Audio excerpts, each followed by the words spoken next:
예수와 나대기 282번째 신랑과 함께 있을 때에 마가복음 2장 19절 예수께서 그들에게 이르시되 혼인집 손님들이 신랑과 함께 있을 때에 금식할 수 있느냐?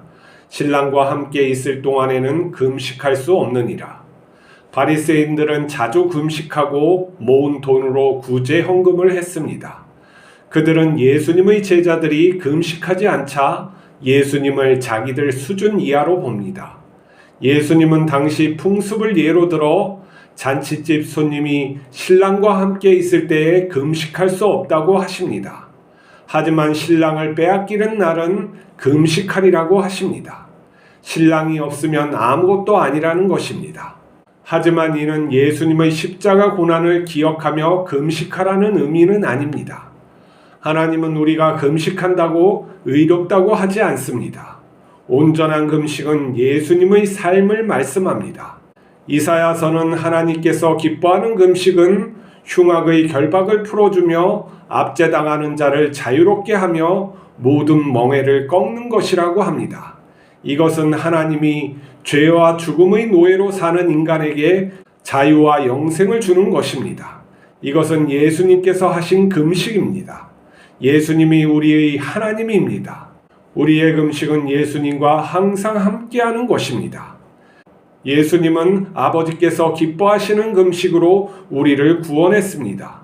우리의 금식은 세상의 더러운 옷을 벗고 예수님의 의의 옷을 입는 것입니다. 자기를 부인하며 예수님의 십자가의만 높이는 삶입니다. 신랑 되신 예수님의 구속을 기뻐하며 찬양하며 사는 것입니다. 자기 의를 고집하는 자는 혼인잔치에서 쫓겨났지만 자기 의를 부인한 자는 혼인잔치를 즐겼습니다. 우리는 자기 의를 부인하고 거듭난 예수님의 신부입니다. 신랑과 함께 하늘나라에서 영원히 살 것입니다. 신랑 예수님께서 우리를 영원한 사랑으로 지키시기 때문입니다. 신앙생활을 한다는 것은 어떻게 보면 쉬운 거고 어떻게 보면 어렵습니다. 하나님을 믿는다는 것도 어떻게 보면 되게 쉬운 것 같은데 실제 삶에서는 굉장히 어렵죠. 이 믿음이라는 건 하나님 앞에 정말 온전히 하나님을 믿는 건데 이게 말처럼 쉬운 것도 아니고 개념 잡혀지는 게 이게 계속 지켜지는 것도 아닙니다. 우리가 어떠한 문제가 있습니다. 경제적인 문제가 크게 있다고 합니다. 자, 집이 넘어가게 생긴 어려운 문제가 있어요. 그러면 우리는 기도해야 돼요. 그쵸? 하나님께 기도하고 하나님 뜻대로 열심히 해야 되죠. 어떠한 일을 위해서 금식도 하게 됩니다. 그리고 그것을 위해서 이제 하나님께 간절히 해서 성취되면은 하나님께 영광, 나에게도 기쁨 되지만 그게 안 됐을 경우에는 어떻게 됩니까? 우리는 절망하게 되는 것이죠. 자, 우리의 믿음이 어느 기준입니까? 내 문제의 기준이 되는 거죠. 내가 그 문제를 해결하는 거. 그러니까 어떤 결혼 문제 있건 내가 앞으로 장래의 문제 있건 뭐 금식하고 일주일 기도하고 뭐 오랜 시간 기도원에 가가지고 뭐 한 40일 기도하는 분들도 있어요. 그렇게 기도해가지고 본질상 무엇입니까? 그 나의 원하는 바가 해결이 되면은 내가 감사한 거고 안 되면은 섭섭한 거죠. 섭섭하고 이게 어떻게 된 건가? 난 믿음을 향해서 하나님께 그렇게 구했는데 이건 뭐가 이상하지 않는가 하는 것이죠. 자, 우리의 믿음이 예수님과 어떤 믿음을 했는지 한번 생각해 보세요. 예수님이 금식했다는 말이 어디에 있죠? 이제 예수님께서 마귀에게 시험 받기 전에 성령에 이끌려서 사역을 준비하신 것이죠. 그 광야에서 40일을 줄이시면서 마귀에게 시험 받으셨다 하는 것들이 나와요. 그것은 예수님께서 무엇을 갖다가 이루기 위해서가 아니라 이제 사역을 하기 위해서 자기를 갖다가 비우고 내려놓고 온전히 하나님과 하나 되기 위해서 한 것이지 내가 어떤 목표를 설정해 가지고 가는 것은 아니었다는 게 우리 문제인 것 같아요. 무엇이냐면은 지금 바리새인들의 문제는 뭐냐면 그들이 이틀에서 한 3일, 많게는 3일을 금식해가지고 그 모은 돈으로 갖다가 헌금을 해서 아니면 구제 헌금을 하거나 그래서 가난한 사람을 도와줬다는 거죠. 우리 가운데서 지금 이렇게 뭐 먹지 않고 입지 않고 그걸 갖다가 해서 아프리카의 어려운 사람을 돕거나 이웃에게 이렇게 나눠주는 그런 사람들이 있잖아요. 그거나 똑같은 거예요. 그 바리새인들이 그렇게 저질이 아니에요. 굉장히 높은 수준에 있고 그리고 또 뭐 못된 놈들은 있겠지만은 대부분 이렇게 하나님 안에서 잘 살고자 했던 사람들이 그게 뭐가 나쁘냐는 거예요.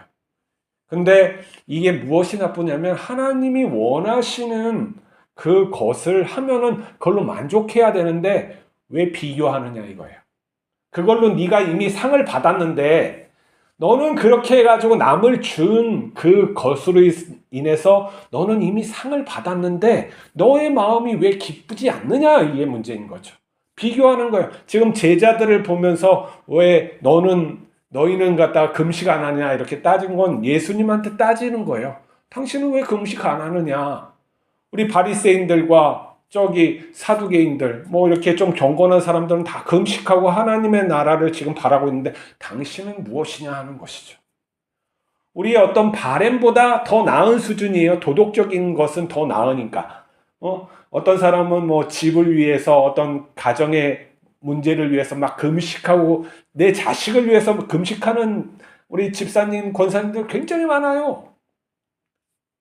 자, 그런 수준보다 높은데도 예수님께서 너희들 그거 잘못된 거다라고 말하는 거예요.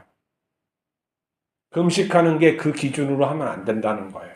이미 금식하는 자는 하나님께 하고 이미 상을 받은 거예요. 이거 깨우치지 못하면은 그 금식을 맨날 해가지고 자기만 혹사하는 거예요. 하나님께서 기뻐하는 금식은 뭐라 그랬어요? 이사야서에 나와 있어요. 흉악의 결박을 풀어주며 압제당하는 자를 자유롭게 하며 모든 멍에를 꺾는 것이 아니겠느냐 하는 거예요. 다른 사람을 향해서 내 자신의 의의를 향해서 꺾어버리는 그게 금식이라는 거예요. 하나님 앞에 경건히 쓰는 것을 금식이라고 하지 굶는 것을 하나님이 금식이라고 하지 않아요.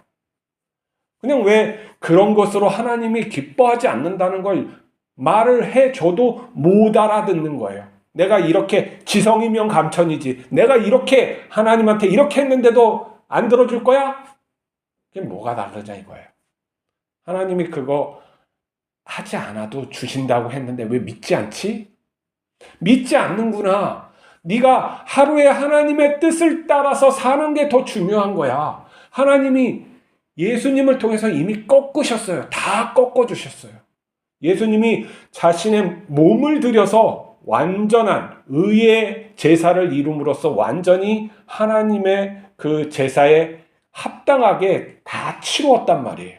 그러면 이제 그 금식은 뭐냐면 우리가 예수님과 동행하는 삶을 갖다가 살아가는 거예요. 내 자식은 그렇게 못 살아서 그런 어려움에 처할 수 있어요. 근데 내가 온전히 살아가면 되는 거예요. 그것과 이게 금식이라는 걸 깨달아야 돼요. 내가 아무리 그 아이를 위해서 평소에 내가 정말 그 아이 어렸을 때 코 흘릴 때부터 아니 그 뱃속에서부터 온전히 살았나 보세요. 그렇게 살지 않으니까 뭐가 문제가 있었겠죠 할 수도 있어요. 자, 그거는 어떻게 살았는지 알 수는 없지만 그 아이가 삐딱하게 자라고 그러는 것은 나의 책임도 있는데 내가 하나님 앞에 온전히 살면은 나의 책임이 아니에요.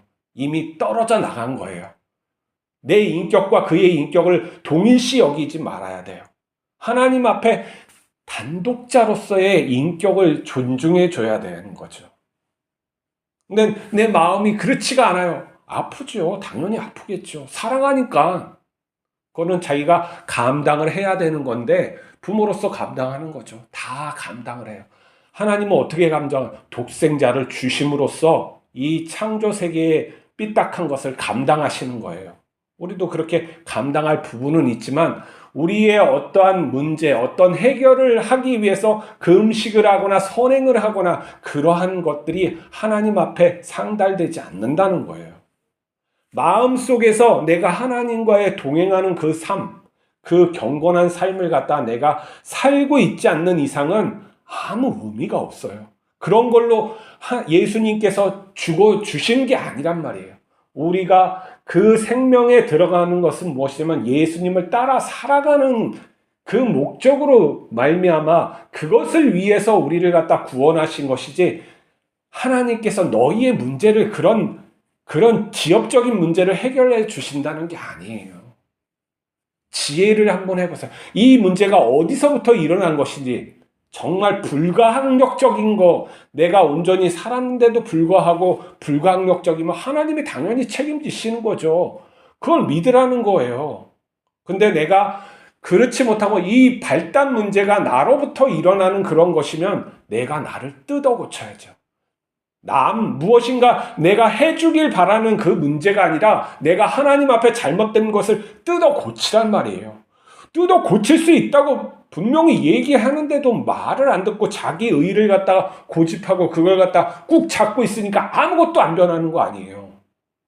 나부터 고쳐야 된다고 분명히 예수님께서 말씀하시고 하나님이 끝까지 계속 말을 해도 안 고쳐요.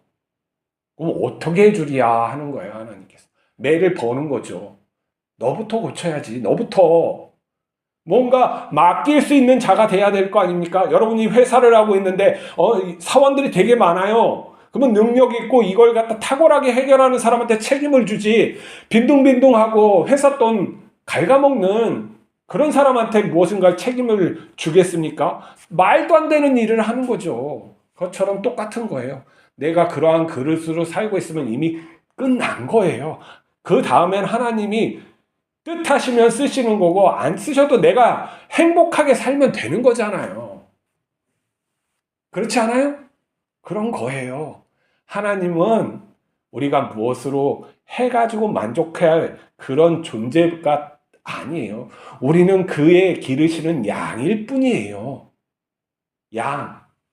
그것도 그 양으로 표현했지만 자식이란 말이에요. 온전히 컸으면 좋겠다. 올바른 생각 좀 하고 살아라. 그렇게 얘기를 하고 본을 보이고 해도 안 되면은 내 자식이 아니지. 이미 우리는 버려진, 떠난 자식이었고 다시 돌아왔으면 그 돌아온 삶을 살아가야 된다는 것이죠. 그러면 오늘부터 내가 헌금하고 금식하고 기도하고 그런 것을 돌아봐서 내가 예수님처럼 하고 있는지 보세요. 그리고 단번에 고쳐지진 않을 테지만 끊임없이 예수님을 보고 거기에 맞춰서 고쳐요. 그러면 우리 신경회로가 조금씩 변해요. 다 변해요. 늙는 사람도 내가 내 자신을 갖다 내려놓고 고치면은 변해요. 안 변하는 거 뭐 때문에 안 변하는 줄 알아요? 나를 고집하기 때문에.